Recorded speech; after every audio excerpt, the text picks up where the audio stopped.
Sun Risers Hyderabad తన సొంత మైదానమైన ఉప్పల్ స్టేడియంలో మరో కీలక సమరానికి సిద్ధమైంది. బలమైన రాజస్థాన్ రాయల్స్ తో తలపడనున్న ఈ మ్యాచ్ లో విజయం సాధించి ప్లే ఆఫ్స్ రేస్ లో ముందడుగు వేయాలని ఆరెంజ్ ఆర్మీ భావిస్తోంది. గత కొన్ని మ్యాచ్లుగా బౌలింగ్ విభాగంలో ఆశించిన స్థాయిలో రాణించలేకపోతుండటంతో ఈసారి మేనేజ్మెంట్ తుది జట్టులో కీలక మార్పులు చేసే దిశగా అడుగులు వేస్తోంది. ముఖ్యంగా ఉప్పల్ పిచ్ స్వభావాన్ని బట్టి పేస్ బౌలింగ్ లో వైవిధ్యాన్ని పెంచాలని కోచ్, కెప్టెన్ యోచిస్తున్నారు.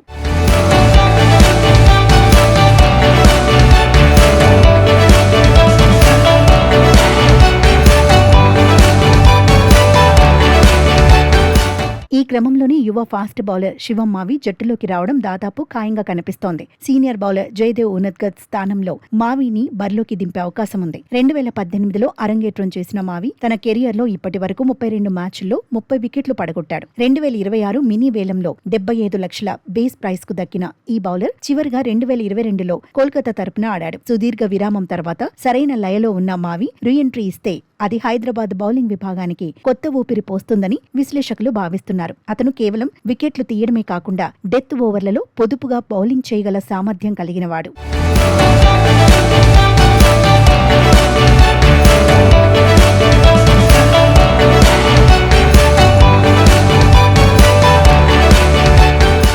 ఇక సన్ రైజర్స్ బ్యాటింగ్ లైనప్ ఎప్పటిలాగే పటిష్టంగా కనిపిస్తోంది. విధ్వంసకర ఓపెనర్లు అభిషేక్ శర్మ, ట్రావిస్ హెడ్ శుభారంభం ఇస్తే మిడిల్ ఆర్డర్ లో ఇషాన్ కిషన్, హెన్రిచ్ క్లాసెన్ భారీ స్కోర్ను అందించగలరు. నితీష్ కుమార్ రెడ్డి ఆల్రౌండ్ ప్రదర్శన జట్టుకు అదనపు బలం. బౌలింగ్ లో హర్షల్ పటేల్, బ్రైడన్ కార్సెలతో పాటు శివం మావి తోడైతే రాజస్థాన్ బ్యాటర్లను కట్టడి చేయడం సులభతరం అవుతుంది. సొంత ప్రేక్షకుల మధ్య జరుగుతున్న ఈ పోరులో హైదరాబాద్ హోమ్ అడ్వాంటేజ్ ను ఎంతవరకు వినియోగించుకుంటుందో వేచి చూడాలి.